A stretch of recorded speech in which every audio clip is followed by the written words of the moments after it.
Na sexta-feira santa, meu filho parou o carro, pegou minha mala e disse: "É aqui que você vai ficar. Não vou perder minha vida cuidando de você." A chuva fria molhou meu rosto, mas não derramei uma única lágrima.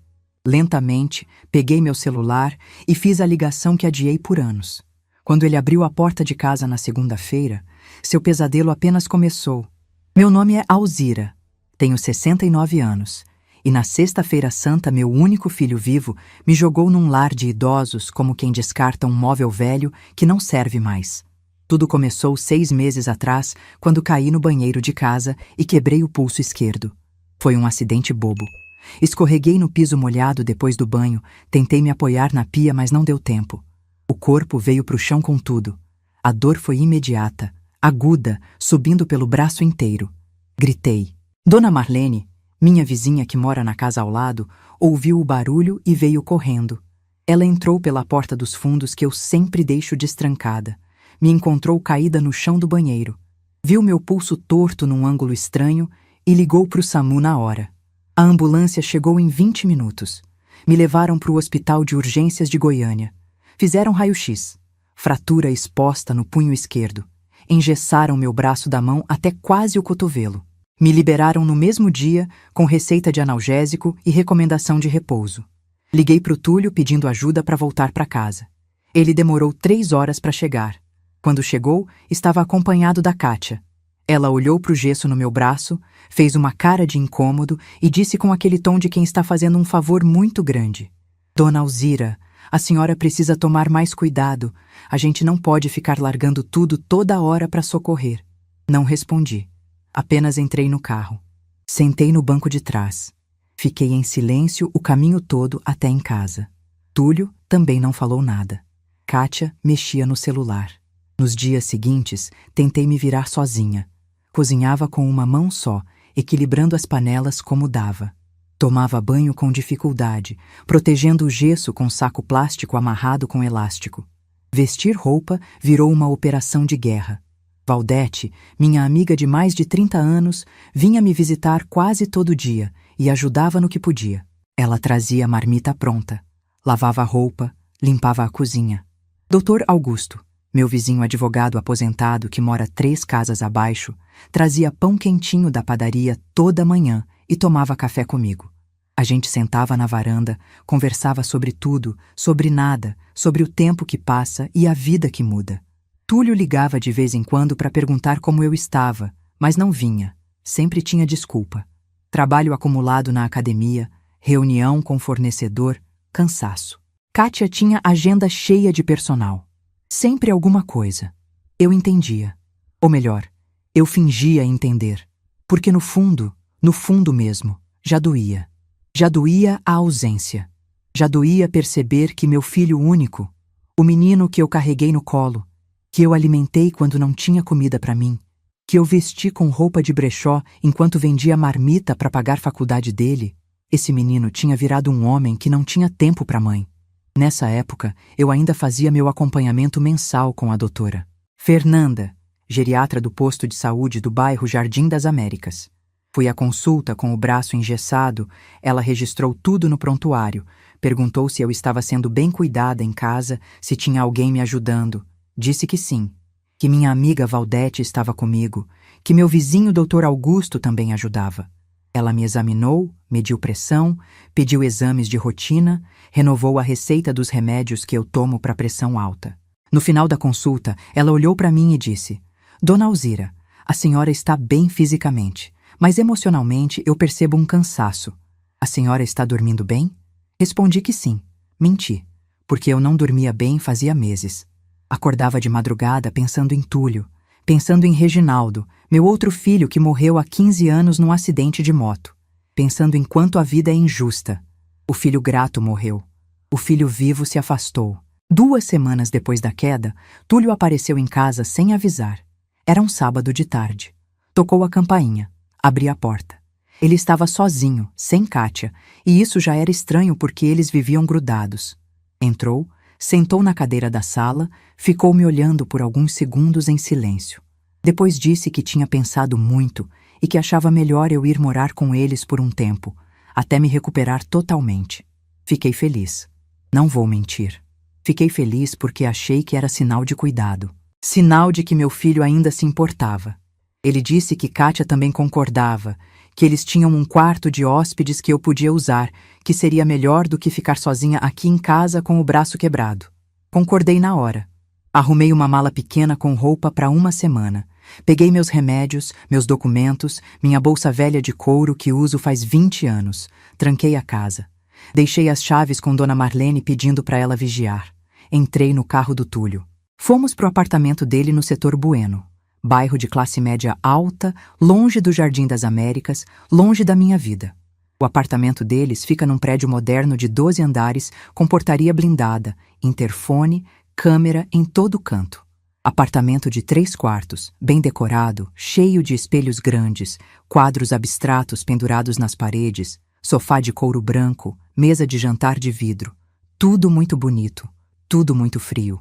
Kátia me recebeu com um sorriso que não chegava nos olhos. Me abraçou rapidinho, daquele jeito protocolar de quem cumprimenta a visita obrigatória. Mostrou o quarto de hóspedes onde eu ficaria. Quarto pequeno, sem janela, só uma clarabóia no teto que deixava entrar uma luz fraca. Cama de solteiro encostada na parede, guarda-roupa embutido, um criado mudo. Agradeci. Disse que estava ótimo. Coloquei minha mala no chão, sentei na cama. A cama era dura, o colchão fino, mas pensei que era temporário, que logo eu estaria de volta para minha casa. Nos primeiros dias, tentei me adaptar. Acordava cedo, como sempre acordei a vida inteira, 6 horas da manhã. Ia para a cozinha fazer café. Mas Kátia reclamou.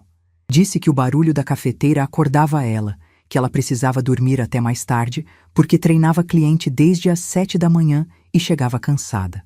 Passei a tomar café mais tarde. Passei a ficar no quarto, esperando até ouvir barulho deles acordando. Quando ia para o banheiro, limpava tudo 3 vezes. Secava o box inteiro com pano. Passava rodo no chão. Limpava a pia. Mas mesmo assim, Kátia reclamava. Dizia que eu deixava cabelo no ralo, que eu usava toalha demais, que eu gastava água quente. Passei a tomar banho frio e rápido. Assistia televisão na sala de tarde, no volume baixo, mas Kátia reclamava que o barulho atrapalhava ela que estava trabalhando no notebook. Passei a assistir TV com fone de ouvido. Um fone de ouvido velho que Túlio me emprestou, que machucava minha orelha, mas eu aguentava quieta. Uma semana depois de estar lá, percebi que não era bem-vinda. Não era hóspede. Era peso. Kátia mal falava comigo. Quando falava, era para reclamar ou para dar ordem. Dona Alzira, não mexa nessa gaveta. Dona Alzira, não use essa toalha, é da visita. Dona Alzira, pode lavar sua própria louça? Túlio não me defendia. Apenas pedia para eu tentar me adaptar. Pedia para eu ter paciência com a Kátia, porque ela estava estressada com o trabalho. Tentei. Passei a ficar trancada no quarto a maior parte do dia. Saía só para comer e para o banheiro. Lia a revista velha que encontrei numa caixa no armário. Rezava o terço baixinho. Chorava escondido debaixo do cobertor fino. 1 mês depois de estar lá, na hora do jantar, Kátia soltou a bomba. A gente estava sentado à mesa, eu, Túlio e ela. Macarrão com molho de tomate e frango grelhado. Comida sem sal, sem tempero, sem gosto. Kátia largou o garfo no prato, olhou para o Túlio e disse: Amor, eu pesquisei e encontrei um lar de idosos muito bom aqui perto. Tem estrutura completa, enfermeiras 24 horas, fisioterapia, atividades recreativas. Acho que seria melhor para Dona Alzira. Túlio concordou com a cabeça, olhando para o prato sem coragem de me encarar. Olhei para ele incrédula. Senti o chão sumir debaixo dos meus pés. Túlio, você quer me colocar num asilo? A voz saiu fraca, trêmula. Ele desviou o olhar. Mexeu no macarrão com o garfo. Kátia respondeu por ele, com aquela voz firme de quem já decidiu tudo. Não é asilo, Dona Alzira. É lar de idosos. É diferente. Lá a senhora vai ter cuidado profissional. Aqui a gente trabalha o dia todo. Não tem como cuidar direito da senhora. E se acontecer alguma coisa? E se a senhora cair de novo? A gente não vai estar aqui para socorrer. Senti uma raiva fria subindo pela garganta. Uma raiva que eu nunca tinha sentido na vida. Eu não preciso de cuidado profissional. Eu só quebrei o pulso. Já estou quase boa. Daqui 2 semanas, tiram o gesso. Eu posso voltar para minha casa. Kátia deu um sorriso falso, daqueles que mostram os dentes, mas não mostram alma. Sua casa está muito longe, dona Alzira. E se a senhora cair de novo lá sozinha? Quem vai socorrer? A dona Marlene? Ela também é velha, não tem condições de cuidar da senhora. Túlio finalmente falou, ainda olhando para o prato. Mãe, a gente já visitou o lugar. Já conversou com a administração. Já pagou a primeira mensalidade. É melhor para todo mundo. A senhora vai ter companhia de pessoas da sua idade. Vai ter atividades, vai ser bom. Levantei da mesa. Não conseguia mais ficar sentada ouvindo aquilo. Vocês já pagaram sem me consultar? A voz saiu mais alta do que eu queria. Kátia também levantou, pegou o prato dela e o de Túlio, levou para a pia. A gente fez isso por preocupação, dona Alzira. A senhora devia agradecer em vez de ficar brava. Saí da sala. Fui para o quarto de hóspedes. Tranquei a porta por dentro. Sentei na cama dura. E chorei. Chorei sozinha. Chorei pelo filho que eu criei. Chorei pela ilusão que eu tinha alimentado a vida inteira. A ilusão de que sacrifício de mãe seria retribuído. A ilusão de que amor de filho era eterno. A ilusão de que família era sagrada. Chorei até não ter mais lágrima. No dia seguinte, Túlio entrou no quarto sem bater. Eram 7 da manhã. Ele estava de terno, pronto para sair para o trabalho. Ficou parado na porta e disse com voz seca. Mãe, você vai ser levada para o lar na sexta-feira. Sexta-feira santa. É melhor você ir arrumando suas coisas. Tentei argumentar. Disse que não queria. Que preferia voltar para minha casa. Ele disse que minha casa estava muito suja, que precisava de reforma, que não tinha condições de eu morar lá sozinha. Mentira. Minha casa sempre foi limpa, sempre foi organizada. Passei a vida inteira limpando, organizando, cuidando de cada canto. Mas ele não quis ouvir. Disse que a decisão estava tomada, que era para o meu bem, que eu ia entender depois. Saiu batendo a porta. Fiquei os dias seguintes trancada no quarto.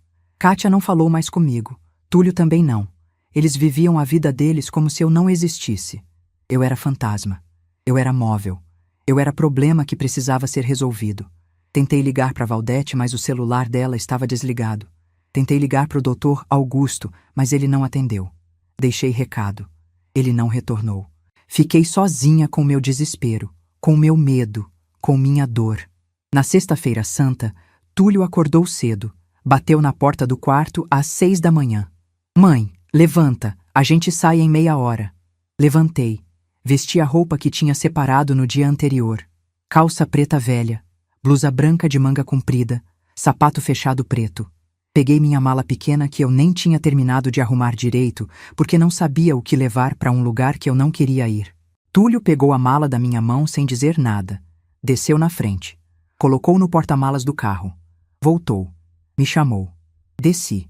Kátia estava na sala de roupão, tomando café, mexendo no celular. Nem levantou a cabeça para me olhar. Nem se despediu. Saí do apartamento. Entrei no elevador. Desci os 12 andares em silêncio com Túlio ao meu lado. Saímos do prédio. Entrei no carro. Banco do passageiro dessa vez. Túlio entrou do lado do motorista. Deu a partida. Saiu do estacionamento. Ele dirigia em silêncio. Os olhos fixos na estrada. O rosto fechado, duro, sem expressão. As mãos apertadas no volante com tanta força que os nós dos dedos estavam brancos. Olhei para ele tentando encontrar alguma coisa que eu reconhecesse. Algum traço do menino que eu tinha criado. O menino que corria descalço pela casa pedindo mingau. O menino que chorava no meu colo quando tinha pesadelo. O menino que me abraçava apertado e dizia que quando crescesse ia cuidar de mim para sempre. Não encontrei nada. Aquele homem ao meu lado era estranho. Era frio. Era cruel. E então pensei em Reginaldo. No meu outro filho. No filho que morreu com 34 anos numa curva de estrada, numa moto que ele não devia ter comprado. Reginaldo que ligava toda semana. Que aparecia em casa de surpresa trazendo bolo da padaria. Que sentava à mesa e comia o que eu cozinhava e dizia que era o melhor do mundo mesmo quando não era. Que me ligava só para perguntar se eu estava bem, se precisava de alguma coisa, se queria companhia. Pensei no absurdo da vida, no errado que era. O filho grato tinha morrido. O filho vivo me levava para um asilo em sexta-feira santa. Desviei o olhar. Olhei pela janela. O céu estava carregado. Nuvens cinzas, pesadas, baixas. A chuva estava começando a cair. Aquela chuva fina de outono goiano. Chuva que molha devagar. Chuva que gela os ossos. 40 minutos depois, Túlio parou o carro em frente a um prédio antigo de 3 andares, com pintura descascada, com grades pretas nas janelas, com uma placa desbotada pendurada na fachada. Lar de Idosos, São Vicente de Paulo. Olhei para aquilo e senti um aperto no peito. Senti falta de ar. Túlio, isso aqui parece prisão. Ele desligou o carro, tirou a chave da ignição, abriu a porta dele, desceu, deu a volta. Abriu minha porta. A chuva caía mais forte agora. Chuva fria. Chuva que encharcava em segundos. Túlio me puxou pelo braço. Vamos, mãe, não fica difícil. Entra logo. Desci do carro. Pisei na calçada. A água da chuva já formava poças. Túlio foi no porta-malas, pegou minha mala, voltou. Me puxou de novo pelo braço em direção à porta do lar. Uma enfermeira de uniforme azul claro abriu a porta. Túlio entregou minha mala para ela. Depois, se virou para mim, me olhou nos olhos e disse com uma voz que eu nunca vou esquecer, uma voz dura, uma voz sem amor, uma voz que cortou minha alma ao meio. É aqui que você vai ficar. Não vou perder minha vida cuidando de você. A chuva fria molhou meu rosto, molhou meu cabelo, molhou minha roupa. Senti a água escorrer pela testa, pelas bochechas, pelo pescoço. Senti o frio entrar pelos ossos. Mas não derramei uma única lágrima. Não dei a ele a satisfação de me ver chorar. Olhei para o meu filho, para o homem que saiu de dentro de mim, para o menino que eu carreguei no colo quando ele tinha febre, para o menino que eu alimentei quando não tinha comida para mim, para o menino que eu vesti com roupa de brechó enquanto trabalhava em 2 turnos vendendo marmita para pagar a faculdade dele. E não reconheci nada. Não reconheci nada daquele homem parado na minha frente debaixo de chuva, me dizendo que não ia perder a vida cuidando de mim. Túlio virou as costas. Foi embora. Entrou no carro. Deu a partida. Saiu em alta velocidade, fazendo a água da poça espirrar para todo lado. Não olhou para trás. Nem uma vez. Nem uma única vez. Fiquei parada ali na porta do lar, debaixo de chuva, segurando minha bolsa velha de couro encharcada. A enfermeira me chamou de dentro. Dona, entra! A senhora vai pegar resfriado. Mas eu não entrei ainda. Fiquei mais alguns segundos parada ali, olhando para o carro do Túlio desaparecer na esquina, olhando para a chuva cair, sentindo a água fria molhar minha pele e sentindo uma coisa dentro de mim morrer. Uma coisa que tinha nome, que tinha forma, que tinha segurado minha vida inteira em pé. Esperança. A esperança de que amor de mãe seria retribuído. A esperança de que sacrifício teria recompensa. A esperança de que filho cuidaria de mãe na velhice. Essa esperança morreu ali, naquela calçada, naquela chuva, naquela sexta-feira santa. Mas junto com a morte dessa esperança, nasceu uma outra coisa. Uma coisa fria, uma coisa dura. Uma coisa que eu nunca tinha sentido antes. Raiva. Raiva pura. Raiva justa. Raiva de quem foi descartada como lixo. E junto com essa raiva, veio uma clareza cristalina. Túlio tinha cometido o erro da vida dele, porque ele tinha esquecido uma coisa muito importante. Minha casa de 3 quartos no Jardim das Américas. Minha casa construída tijolo por tijolo, com meu suor e o suor do meu falecido marido ao longo de 25 anos. Minha casa com escritura registrada em cartório desde 1998. Minha casa totalmente quitada. Minha casa sem pendências. Minha casa avaliada em R$450 mil. Minha casa que estava registrada exclusivamente no meu nome. Não no nome dele. No meu. Entrei devagar pro lar. Mas antes de cruzar aquela porta, peguei meu celular do fundo da bolsa encharcada. Liguei ele. A tela acendeu. Procurei um contato que eu tinha salvo há anos, mas nunca tinha usado. Dr. Augusto Lemos, advogado. Apertei o botão de ligar. O telefone chamou. 1 vez, 2 vezes. Ele atendeu na segunda chamada com a voz calma dele, a voz de quem acabou de acordar. Alzira, tudo bem? É feriado? Aconteceu alguma coisa? Respirei fundo. Segurei firme o celular e respondi com a voz mais firme que consegui, sem choro, sem desespero, sem fraqueza. Augusto, meu filho me largou num asilo. Preciso da sua ajuda.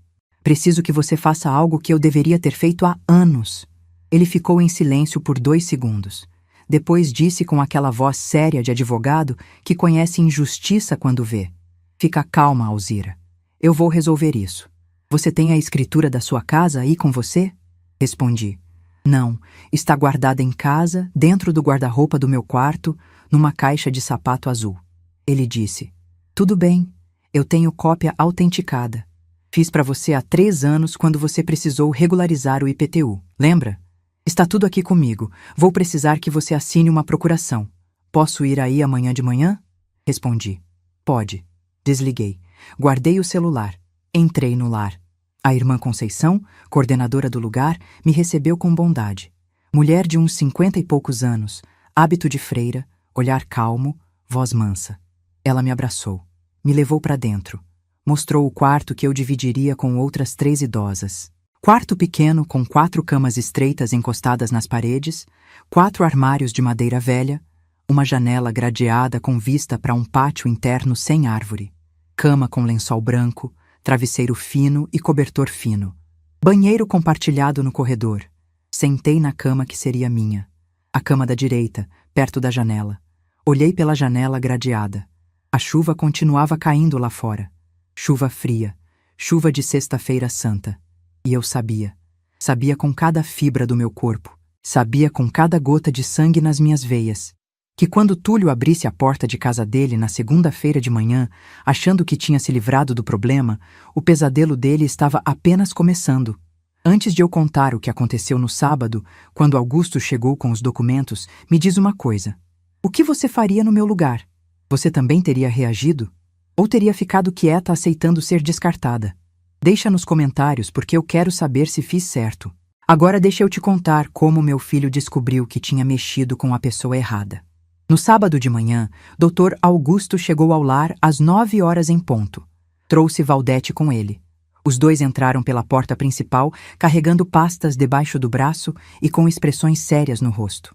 A irmã Conceição os recebeu na recepção, pediu que assinassem o livro de visitas, depois me chamou pelo interfone. Desci até a sala de visitas. Sala pequena com mesas de plástico branco, cadeiras dobráveis, cheiro de desinfetante misturado com café velho. Augusto me abraçou forte. Valdete chorou. Eu não chorei. Apenas disse com voz firme. Vamos resolver isso. Sentamos os 3 numa das mesas.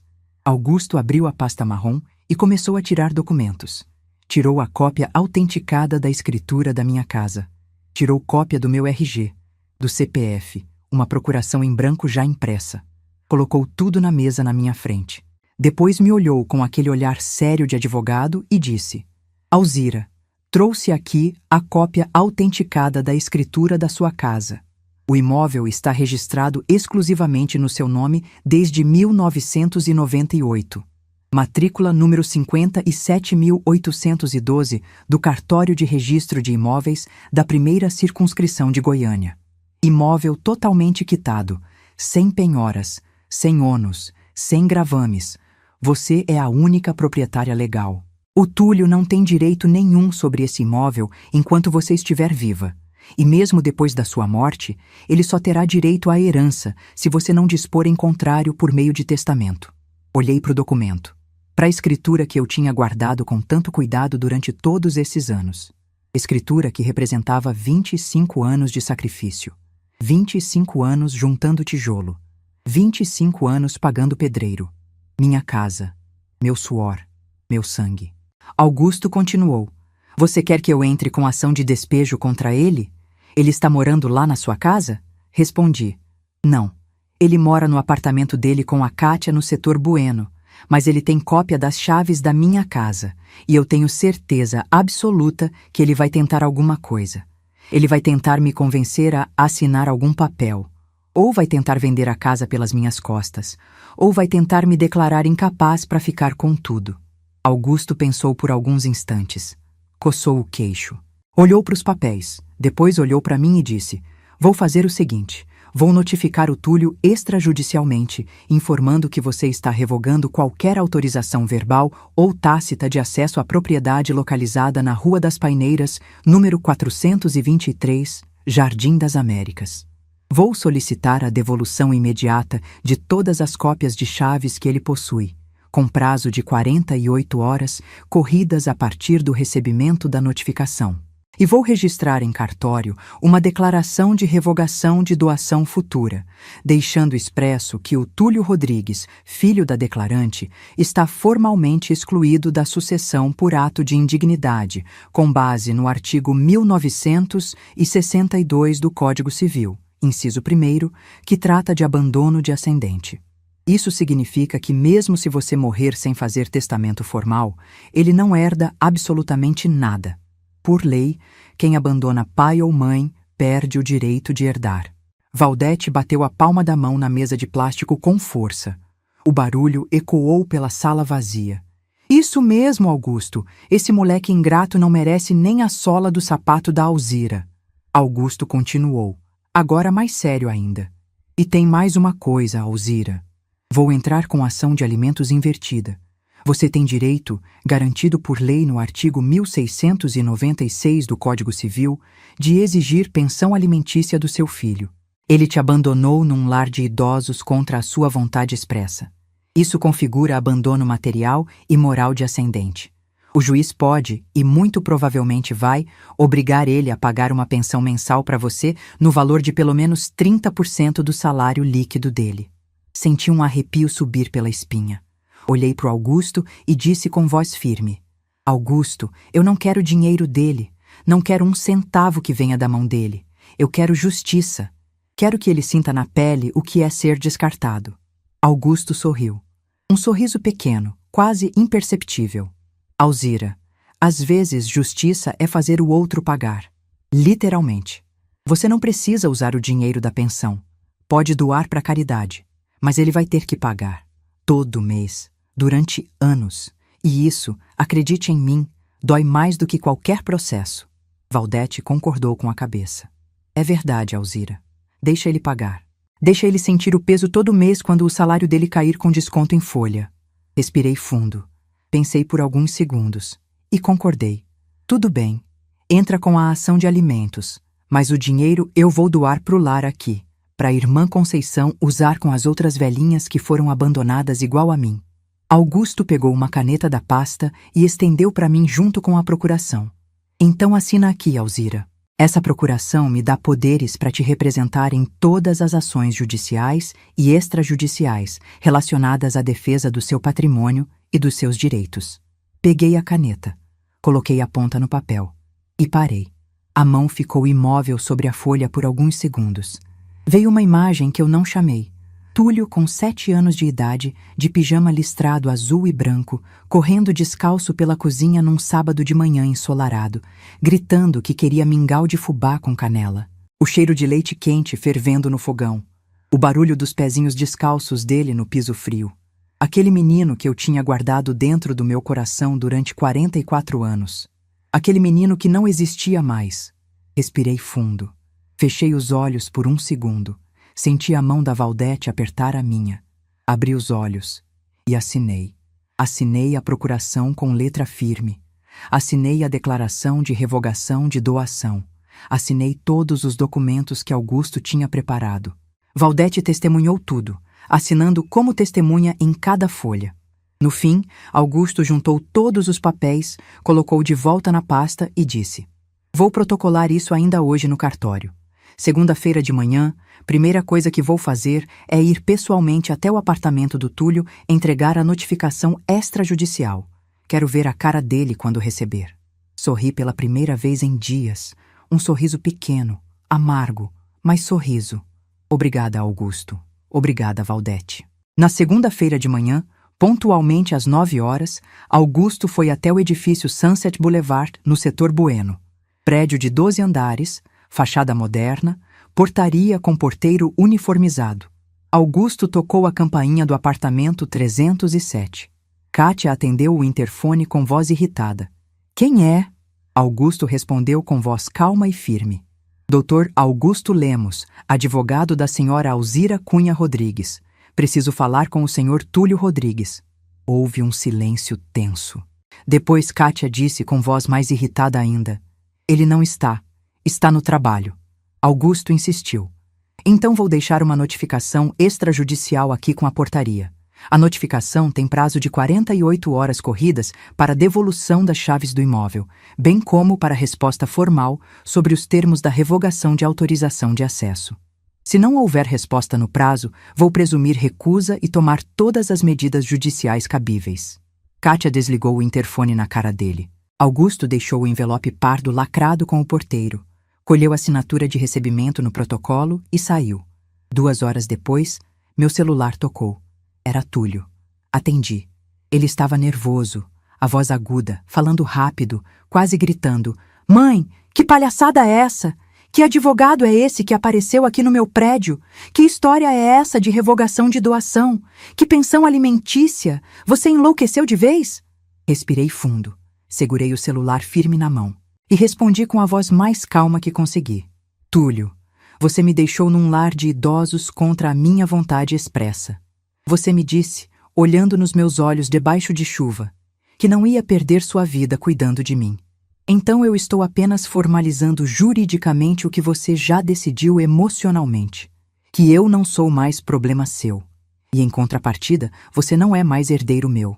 Ele gritou do outro lado da linha: Mãe, você está completamente louca. Aquela casa é minha por direito. Eu sou seu único filho vivo. Você não pode me excluir da herança assim. Respondi com voz ainda mais firme: Posso sim, e já fiz. Você era meu único filho. Agora você é apenas o homem que me abandonou na Sexta-feira Santa debaixo de chuva. E essa casa foi construída com o meu suor, não com o seu. Tijolo por tijolo. Durante 25 anos. Aquela casa é minha, exclusivamente minha. E você não tem direito nenhum sobre ela enquanto eu estiver viva. E depois que eu morrer, também não vai ter. Porque eu vou deixar tudo para quem realmente me amou. Túlio desligou na minha cara. Guardei o celular. Sentei na cama. Esperei. Eu sabia que ele ia aparecer. E apareceu. Meia hora depois, a irmã Conceição me chamou pelo interfone do quarto. Dona Alzira, tem visita para a senhora na recepção. Desci. Túlio estava de pé no meio da sala de visitas, vermelho de raiva, suado. Kátia estava ao lado dele com os braços cruzados, o rosto duro como pedra. Túlio começou a falar antes mesmo de eu chegar perto. Mãe, você vai cancelar isso agora, imediatamente. Você vai ligar para esse advogado ridículo e vai cancelar tudo, senão eu vou entrar com interdição contra você. Vou provar na justiça que você está senil, que você não tem mais capacidade de tomar decisões sozinha. Olhei para ele sem medo. Pode tentar, Túlio, mas eu estou lúcida, completamente lúcida. Tenho laudo médico recente da minha geriatra que atesta que não tenho nenhum quadro demencial, nenhum déficit cognitivo, nenhuma incapacidade mental. Tenho testemunhas e tenho um advogado muito melhor do que qualquer um que você possa pagar. Kátia deu um passo à frente. A senhora é uma ingrata, dona Alzira. A gente te acolheu na nossa casa. A gente pagou esse lar para a senhora. E a senhora retribui assim? Tirando a herança do seu próprio filho? Levantei devagar. Olhei bem nos olhos dela. Você não me acolheu, Kátia. Você me humilhou. Você reclamou de cada passo que eu dei dentro daquela casa. E você convenceu meu filho a me abandonar porque você quer minha casa. Mas não vai ter. Nem você, nem ele, nenhum centavo. Túlio tentou me segurar pelo braço. A irmã Conceição interveio imediatamente. O senhor não encosta a mão nela. Se encostar, eu chamo a polícia agora. Túlio soltou. Respirou fundo. Mudou de estratégia. Mãe, vamos conversar com calma. Você pode voltar para casa. A gente cuida de você lá, mas cancela isso, por favor. Respondi olhando direto nos olhos dele. Não quero mais nada de vocês. Quero apenas que devolvam as chaves da minha casa em 48 horas e quero que nunca mais entrem em contato comigo. Saí da sala, subi para o quarto. Ouvi Túlio gritando lá embaixo. Ouvi Kátia chorando de raiva. Ouvi a irmã Conceição pedindo para eles saírem. E pela primeira vez em meses, senti paz. Mas eu sabia que eles não iam desistir fácil. Porque gente desesperada faz burrice. E Túlio e Kátia estavam desesperados. Espera, porque fica muito pior essa história. Na quarta-feira, 3 dias depois da visita deles no lar, recebi pelos correios uma intimação judicial. Envelope branco com timbre do Fórum de Goiânia. Abri com a mão tremendo. Li o documento. Túlio tinha entrado com ação de interdição contra mim. Processo número tal, vara tal, comarca de Goiânia. Alegava incapacidade mental por senilidade progressiva e risco iminente de dilapidação do patrimônio familiar.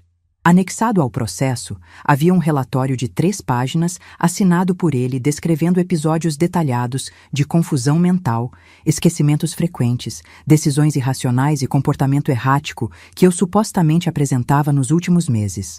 Tudo mentira. Mentira descarada. Ele descrevia situações que nunca aconteceram, conversas que nunca existiram, sintomas que eu nunca tive. Liguei para o Augusto com a mão tremendo de raiva. Ele veio até o lar em menos de 1 hora. Leu o processo inteiro. A cada página, o rosto dele ficava mais vermelho. Quando terminou de ler, bateu o papel na mesa e explodiu.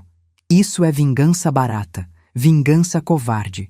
Ele quer te declarar incapaz para anular a revogação de doação e para assumir o controle do seu patrimônio. Mas não vai conseguir. Não com as provas que eu tenho. Vou solicitar perícia médica independente.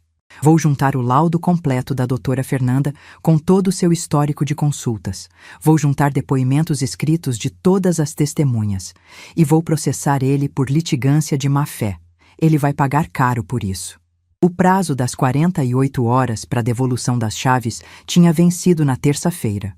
Túlio não devolveu, não deu resposta, não se manifestou. Apenas entrou com a ação de interdição como contra-ataque.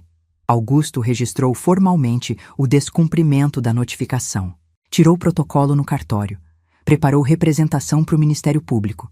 E preparou tudo para o que viria a seguir. No dia seguinte, Augusto me levou até o cartório de Nota Silveira, na Avenida Goiás, centro de Goiânia.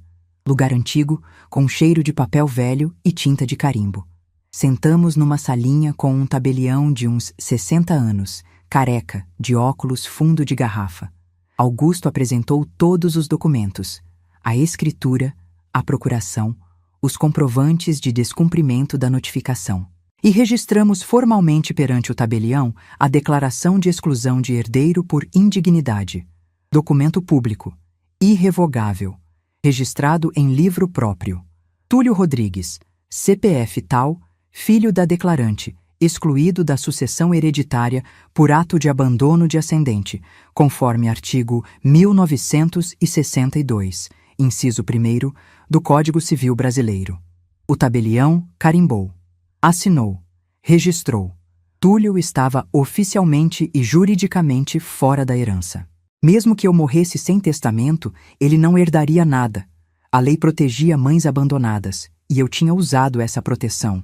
Depois do cartório, fomos para o fórum.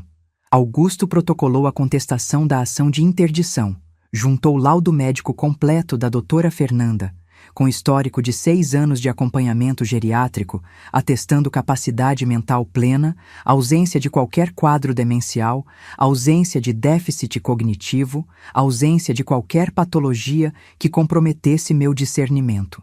Juntou também depoimentos escritos e assinados de Valdete, de Dona Marlene e da própria irmã Conceição. Valdete escreveu 3 páginas descrevendo nossa amizade de 32 anos, nossa rotina de visitas, nossas conversas lúcidas e orientadas sobre política, novela, economia doméstica, vida.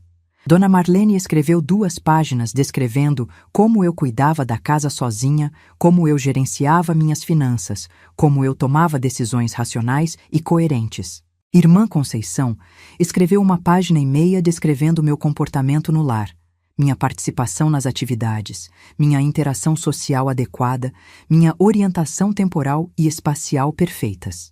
1 semana depois, o juiz analisou o processo. Leu a petição do Túlio, leu a contestação do Augusto, leu os laudos, leu os depoimentos e indeferiu liminarmente o pedido de interdição. Decisão de 5 páginas. O juiz escreveu que não havia elementos mínimos, nem mesmo indiciários, que justificassem medida tão grave quanto a interdição de pessoa idosa. Escreveu que o laudo médico apresentado pela defesa era robusto, recente e conclusivo. Escreveu que os depoimentos das testemunhas eram coerentes e críveis. Escreveu que a petição inicial do autor não apresentava fatos concretos, apenas alegações genéricas e vagas. E mais, o juiz aplicou multa por litigância de má-fé contra Túlio, no valor de 10% sobre o valor da causa, calculado com base no valor do imóvel em disputa, R$450 mil. 10%, R$45 mil. Mas o juiz, considerando que era a primeira ação e que havia relação familiar envolvida, reduziu a multa para 1/5, R$10 mil, a serem pagos a mim, Alzira Cunha Rodrigues, autora contestante, no prazo de 15 dias. Quando Augusto me deu a notícia, lendo a decisão do juiz pelo telefone, eu ri. Ri alto. Ri sozinha no quarto do lar. Ri da ironia absurda de tudo. O filho que me abandonou para não gastar dinheiro comigo ia ter que me pagar R$10 mil por ter tentado me declarar louca. A vida dava voltas. E às vezes, só às vezes, a justiça funcionava. Mas Túlio não parou. Não desistiu. Não aceitou a derrota. Na semana seguinte, ele apareceu na minha casa. Na minha casa. Na Rua das Paineiras, 423.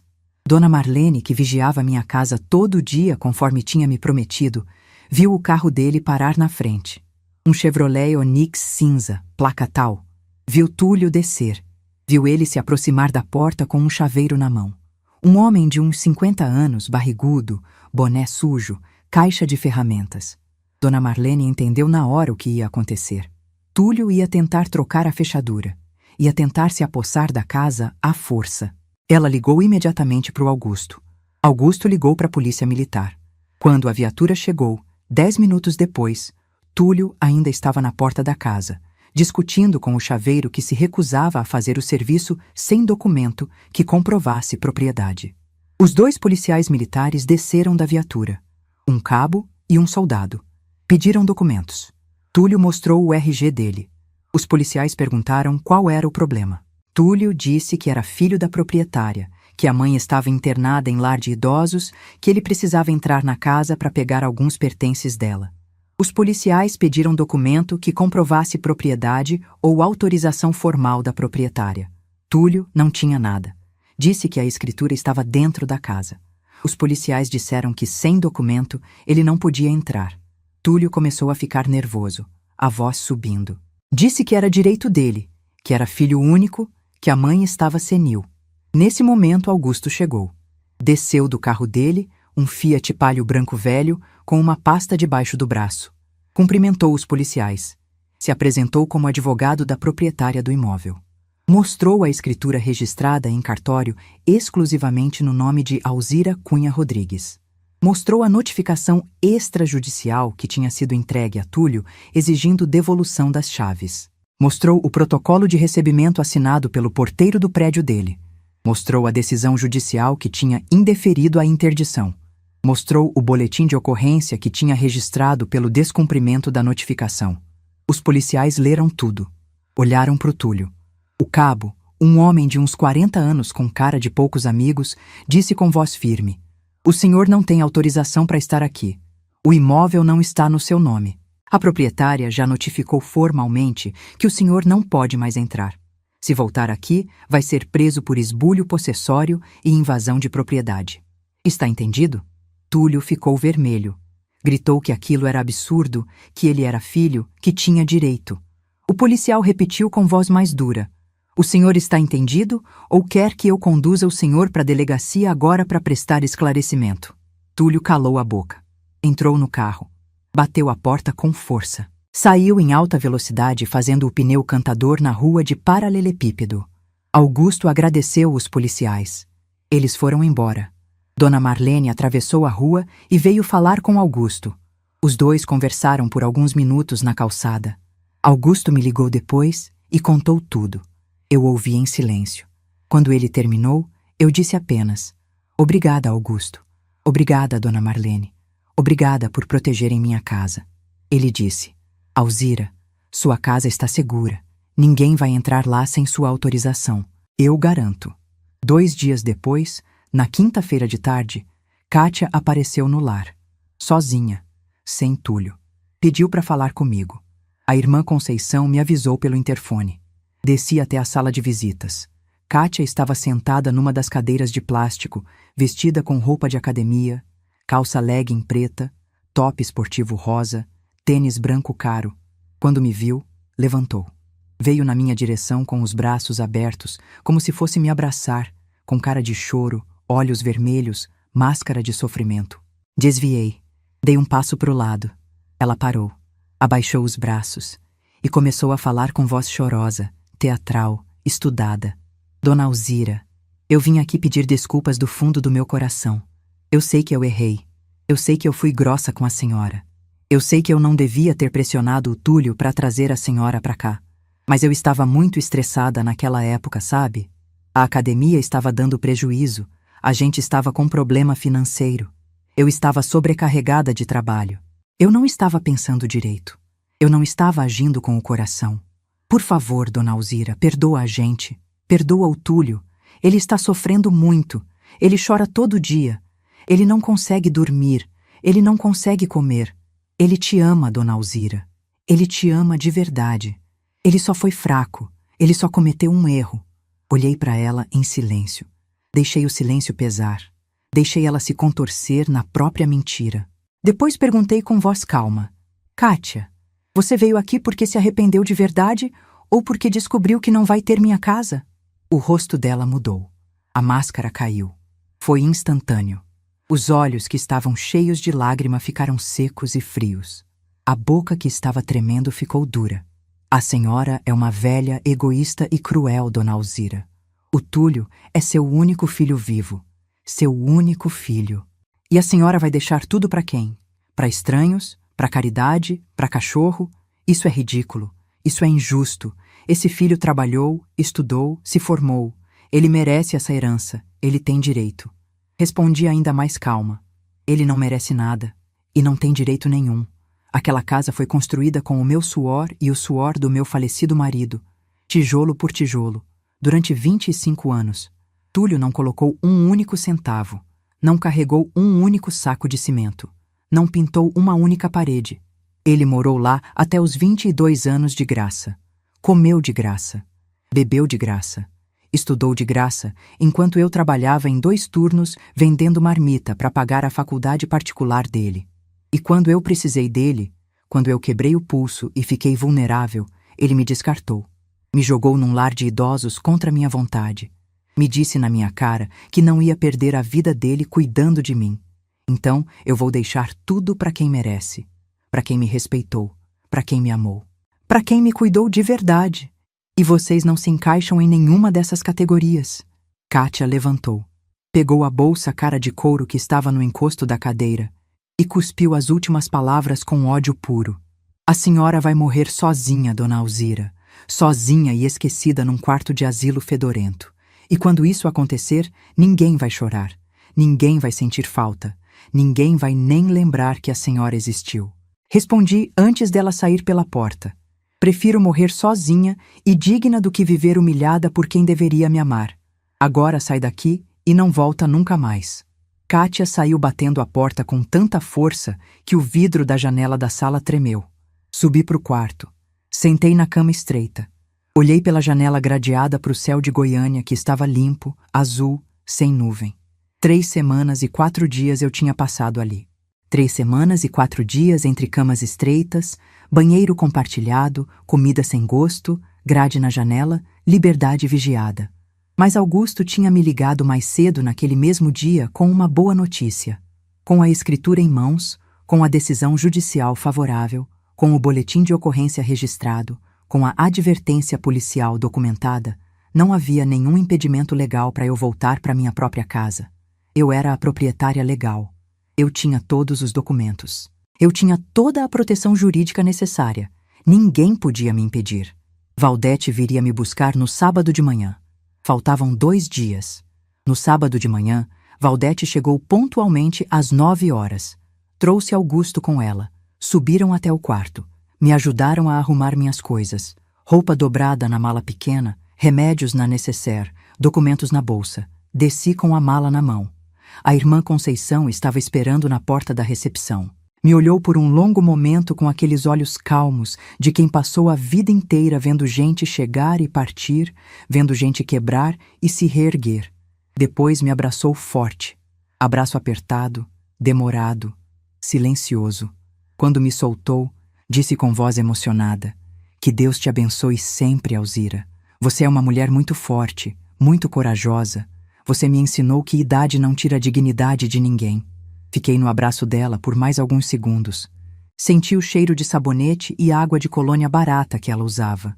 Cheiro de freira, cheiro de bondade. Obrigada, irmã, por tudo. Pela liberdade de telefone quando eu precisei ligar para o Augusto. Por ter me defendido quando Túlio tentou me segurar. Por não ter me deixado sentir que eu era só mais uma interna esquecida. Ela sorriu. Sorriu com os olhos cheios de lágrima. Você nunca foi interna, Alzira. Você foi hóspede de passagem. Hóspede que a gente não esquece. Entrei no carro da Valdete. Um Fiat Uno vermelho velho. Não olhei para trás. Não quis guardar imagem daquele lugar. 25 minutos depois, chegamos na Rua das Paineiras. Minha rua. Minha casa. Valdete estacionou na frente. Desci. Olhei para a fachada. Casa térrea de 3 quartos, pintada de bege claro com janelas brancas, portão verde musgo, muro baixo com grade em cima, quintal com árvores frutíferas no fundo. Minha casa. Construída tijolo por tijolo. Paguei pedreiro. Paguei servente. Comprei material de construção parcelado em 12 vezes. Levei 25 anos para terminar. Peguei a chave que Dona Marlene me devolveu. Chave pesada, antiga, de metal enferrujado. Coloquei na fechadura. Girei. A porta abriu com aquele barulho conhecido de dobradiça que precisa de óleo. Entrei. O cheiro familiar me recebeu. Cheiro de casa fechada. Cheiro de móvel antigo. Cheiro de tempo. Cheiro de vida vivida. A casa estava exatamente como eu tinha deixado quase 2 meses atrás. Nada mudado. Nada mexido. Nada levado. Dona Marlene tinha vigiado cada dia como prometeu. Abri todas as janelas, deixei o ar entrar, liguei a televisão. Som de novela das 11. Fui para a cozinha, fiz café, café forte, coado no filtro de pano, do jeito que eu sempre fiz a vida inteira. Sentei na cadeira de madeira da mesa da cozinha, a mesma cadeira onde sentei milhares de vezes. Olhei pela janela para o quintal, para as árvores que eu plantei, para o varal que eu usei durante décadas, para a vida que eu construí, e chorei. Chorei tudo que não chorei debaixo da chuva na Sexta-feira Santa. Chorei pela mãe que fui. Chorei pelo filho que perdi. Chorei pela ilusão que quebrou. Chorei pela dor que guardei. Mas não voltei atrás. Não me arrependi. Não tive dúvida. Nas semanas seguintes, reformei a casa. Usei R$ 35.000 da poupança que tinha guardado. Pintei todas as paredes. Branco no quarto, bege claro na sala, amarelo clarinho na cozinha. Troquei os móveis da sala. Sofá novo de 2 lugares, poltrona nova, mesa de centro nova. Reformei o banheiro, troquei o box, troquei o vaso, troquei a pia, troquei o piso. Coloquei cerâmica nova, clarinha, que facilitava a limpeza. Coloquei piso laminado novo na cozinha, cor de madeira. A casa ficou linda, ficou nova, ficou minha de novo. Gastei R$ 35.000. Os 52.000 que sobraram ficaram guardados na poupança, porque dinheiro de emergência é dinheiro de emergência. Aprendi isso numa vida inteira de aperto, numa vida inteira de conta no vermelho, numa vida inteira de fim de mês apertado. 1 mês depois da reforma, Augusto me chamou para o escritório dele. Casa térrea, 3 casas abaixo da minha, sala transformada em escritório, estante de madeira do chão ao teto com livros de direito encapados, mesa grande de madeira escura, ventilador de teto girando devagar. Sentamos. Ele abriu um caderno pautado, colocou os óculos de leitura, me olhou por cima da armação e disse com voz séria: Alzira, chegou a hora de fazer o testamento. Você está bem de saúde agora, está lúcida, está em pleno domínio das suas faculdades. É o momento ideal para deixar tudo registrado, tudo definido, sem margem para contestação futura. Concordei. Ele foi lendo os nomes em voz alta enquanto anotava no caderno e eu confirmava cada um. A casa fica para Valdete. Ele anotou. Valdete Soares, CPF tal, amiga de 32 anos. Os R$ 52.000 da poupança ficam para a irmã Conceição, para o lar de idosos São Vicente de Paulo. Ele anotou. Irmã Conceição, representante legal do lar, CNPJ tal. R$ 15.000 para Dona Marlene. Ele anotou. Marlene Vieira, CPF tal, vizinha. R$ 10.000 para o Dr. Augusto. Ele levantou a cabeça. Alzira, eu não preciso disso. Insisti. Você merece. Você me defendeu quando eu mais precisei. Você usou seu conhecimento, seu tempo, sua energia para me proteger. Aceita. Ele suspirou. Anotou. Augusto Lemos, CPF tal. Quando chegou no nome de Túlio, Augusto parou. Tirou os óculos. Me olhou direto. E pro Túlio? Fiquei em silêncio por um momento longo. Olhei pela janela do escritório para o céu de Goiânia. Céu azul, sem nuvem, sem chuva. Respirei fundo. Uma carta. Só uma carta, que seja aberta só depois que eu morrer. Vou escrever agora e você guarda lacrada junto com o testamento. Augusto anotou. Não perguntou o que estava na carta. Ele sabia que algumas coisas não precisam de testemunha. Peguei uma folha de papel sulfite branca. Peguei uma caneta azul e escrevi. Escrevi sem rascunho. Escrevi direto. Escrevi do coração. Túlio, se você está lendo isso, é porque eu morri. E você deve estar procurando sua herança. Não vai encontrar. Deixei tudo para quem realmente me amou. Valdete ficou com a casa. Irmã Conceição ficou com a poupança pro lar. Dona Marlene e Doutor Augusto ficaram com uma quantia cada. E você ficou com essa carta. Só essa carta. Não estou fazendo isso por vingança. Estou fazendo por justiça. Você me abandonou quando eu mais precisei. Me disse que não ia perder sua vida cuidando de mim. Então não perca sua vida procurando herança que não existe mais. Use sua vida para ser uma pessoa melhor do que foi comigo. Sua mãe que te amou até o dia que você decidiu que amor tinha prazo de validade. Alzira. Dobrei a carta. Coloquei num envelope. Lacrei. Entreguei para o Augusto. Ele guardou na gaveta trancada da mesa dele junto com o testamento. Convidei Valdete, Augusto e Dona Marlene para um almoço de inauguração da casa reformada. Domingo, meio-dia. Fiz feijoada. Feijão preto cozido durante horas com linguiça calabresa, costela de porco, bacon. Fiz arroz branco soltinho. Fiz farofa de alho e bacon. Fiz couve refogada. Comprei cerveja gelada. Coloquei a mesa com toalha de plástico florida. Pratos, talheres, copos. Eles chegaram pontualmente. Sentamos.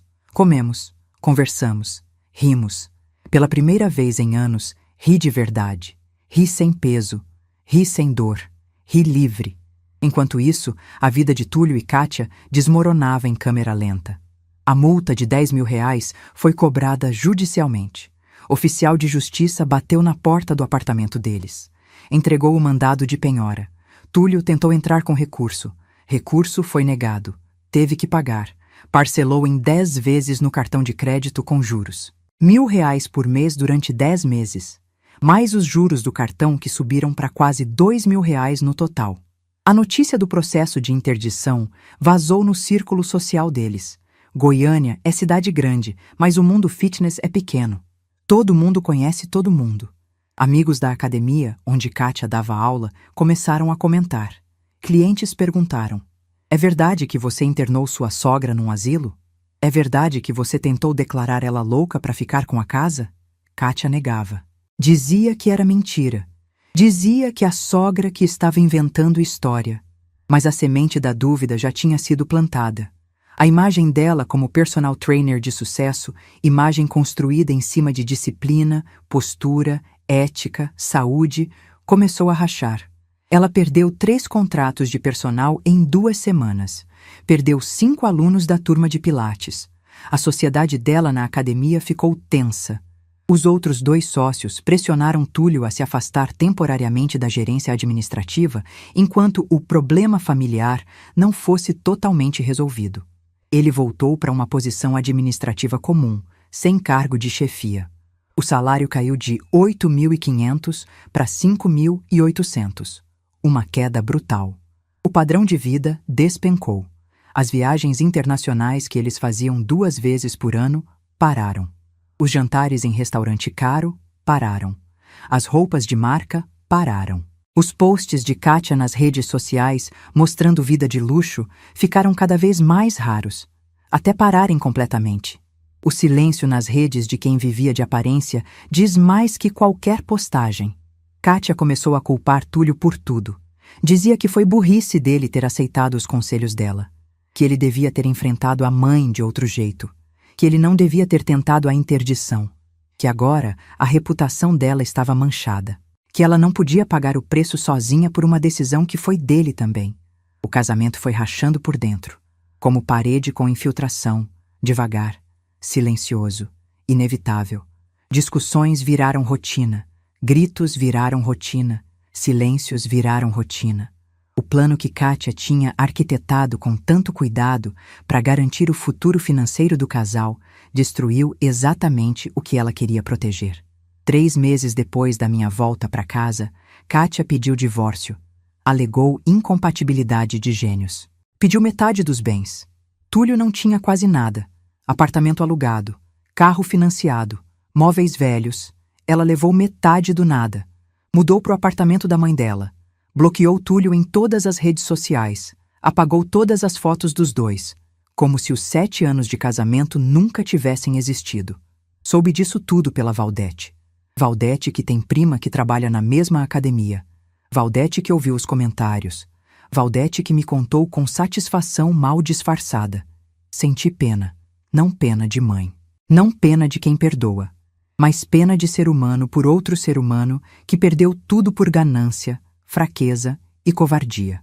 Túlio tentou me procurar 2 vezes depois do divórcio. Mandou mensagens pelo WhatsApp pedindo para conversar. Mãe, precisamos conversar. Mãe, me dá uma chance de explicar. Bloqueei o número. Mandou carta pelos correios. Envelope branco com letra dele. Não abri. Joguei no lixo sem ler. Apareceu na porta de casa uma vez, num sábado de tarde. Tocou a campainha. Dona Marlene estava tomando café comigo. Ela foi até a janela, viu quem era, voltou e me disse: "É o Túlio." Pedi para ela dizer que eu não queria falar com ele. Ela foi até o portão e disse exatamente isso. Túlio insistiu. Disse que precisava falar comigo. Dona Marlene disse que se ele não fosse embora, ia chamar a polícia. Ele foi embora. Nunca mais voltou. A ação de alimentos invertida que Augusto tinha entrado foi julgada 4 meses depois. Audiência marcada para uma terça-feira de manhã no Fórum de Goiânia. Augusto me levou. Entramos na sala de audiência. Sala pequena, mesa comprida, juíza de uns 50 anos sentada na cabeceira, promotor de justiça ao lado. Túlio estava sentado do outro lado com um advogado que ele contratou. Advogado jovem, de terno barato, pasta velha. Sentei ao lado do Augusto. A juíza abriu a audiência. Leu o processo. Augusto apresentou as provas. Laudo médico meu. Comprovante que eu fui deixada no lar contra minha vontade. Depoimento da irmã Conceição, confirmando que eu tinha sido abandonada. Notificação extrajudicial descumprida. Decisão que indeferiu a interdição. Tudo documentado. Tudo provado. O advogado do Túlio tentou argumentar que meu filho tinha agido de boa fé, que ele achava que o lar seria melhor para mim, que ele não tinha condições financeiras de pagar pensão porque tinha se divorciado recentemente e estava com dificuldades. A juíza ouviu tudo em silêncio. Depois perguntou direto para o Túlio: "O senhor disse textualmente para sua mãe que não ia perder sua vida cuidando dela?" Túlio ficou vermelho. Gaguejou. Eu estava nervoso, senhora. Eu não quis dizer aquilo." A juíza cortou. "Mas disse. E as testemunhas confirmam. A enfermeira que presenciou, a coordenadora do lar, a vizinha que viu a cena. O senhor abandonou materialmente e emocionalmente sua mãe. E agora alega dificuldades financeiras para não pagar a obrigação legal que tem como filho. Obrigação recíproca, aliás. Seus pais pagaram sua educação, sua alimentação, sua moradia durante 22 anos. O mínimo que o senhor pode fazer é retribuir na velhice dela." A juíza bateu o martelo. "Sentença. Pensão alimentícia de 25% do salário líquido de Túlio Rodrigues, a ser paga mensalmente em favor de Alzira Cunha Rodrigues, com desconto direto em folha de pagamento, a partir da data da citação, sob pena de prisão civil por inadimplemento. Túlio ficou pálido. O advogado dele pediu prazo para recorrer. A juíza concedeu, mas o recurso foi negado 3 semanas depois pelo tribunal. A sentença transitou em julgado. Virou definitiva. Túlio ia pagar 25% do salário dele para mim todo mês até eu morrer ou até eu perdoar formalmente. R$ 5.800 de salário, 25%, R$ 1.450 por mês, todo mês, depositado automaticamente na minha conta. Não pedi, não quis, mas a justiça determinou. Usei o dinheiro exatamente como tinha prometido. Doei tudo pro lar de idosos São Vicente de Paulo. R$ 1.450 por mês. Dinheiro que a irmã Conceição usava para comprar comida melhor, remédio, fralda geriátrica, material de limpeza. Dinheiro que ajudava outras velhinhas abandonadas a terem um fim de vida um pouco mais digno. Túlio continuou trabalhando na academia. Salário reduzido, reputação manchada, casamento desfeito, herança perdida. Obrigado a pagar pensão para a mãe que ele abandonou. A vida dele virou uma sequência de consequências. Consequências das próprias escolhas. Ele perdeu tudo que achava que ia ganhar. E ganhou tudo que não queria. Solidão, vergonha, arrependimento tardio. 6 meses depois da sentença, numa quinta-feira de tarde, Túlio apareceu na porta de casa de novo. Tocou a campainha. Eu estava sozinha. Fui até a janela. Vi ele parado no portão. Magro, cabelo grisalho que não tinha antes, olheiras fundas, roupa amassada. Parecia 10 anos mais velho. Abri a janela, mas não abri o portão. O que você quer, Túlio? Ele olhou para mim com olhos cansados. Mãe, eu vim pedir perdão. Perdão de verdade. Eu errei muito, eu fui fraco, eu fui covarde. Eu te abandonei quando você mais precisou. E eu perdi tudo por causa disso. Perdi meu casamento. Perdi meu emprego bom, perdi minha reputação, perdi você. E eu estou aqui para dizer que eu me arrependo, que eu sinto muito, que eu queria poder voltar atrás e fazer diferente. Olhei para ele em silêncio. Vi o homem quebrado parado ali do outro lado do portão. Vi o filho que eu criei. Vi o menino que virou homem. Vi o homem que virou estranho. Vi o estranho pedindo perdão. E senti nada. Não senti raiva. Não senti amor. Não senti pena. Senti apenas um vazio onde antes existia ligação. Túlio, eu ouvi seu pedido de perdão. Mas perdão não é reconciliação automática. Perdão não é esquecer. Perdão não é fingir que nada aconteceu. Você me deixou debaixo de chuva na Sexta-feira Santa. Você me disse que não ia perder sua vida cuidando de mim. Você tentou me declarar louca para ficar com minha casa. Você me machucou de um jeito que não tem volta. E agora você quer perdão porque perdeu tudo. Não porque se arrependeu de verdade, mas porque está sozinho, porque está quebrado, porque quer de volta o que perdeu. Túlio começou a chorar. Choro de homem adulto. Choro silencioso com lágrima escorrendo. Mãe, eu juro que me arrependi de verdade. Não é pelo dinheiro, não é pela herança. Eu só queria ter minha mãe de volta. Só isso. Respirei fundo. Túlio, se um dia eu conseguir te perdoar, você vai saber. Mas hoje não é esse dia. Hoje ainda dói demais. Hoje ainda vejo a chuva fria. Hoje ainda ouço sua voz dizendo que não ia perder sua vida comigo. Então vai embora. Vive sua vida. Deixa eu viver a minha. E se Deus quiser, talvez um dia a gente consiga conversar sem dor. Mas não hoje. Fechei a janela. Voltei para dentro de casa. Ouvi ele ficar ali parado por mais alguns minutos. Depois ouvi o portão bater. Ouvi o carro dele dar partida. Ouvi o som do motor se afastando. Sentei na poltrona da sala. Liguei a televisão e segui vivendo. Hoje vivo sozinha na minha casa. Recebo visita de Valdete 2 vezes por semana.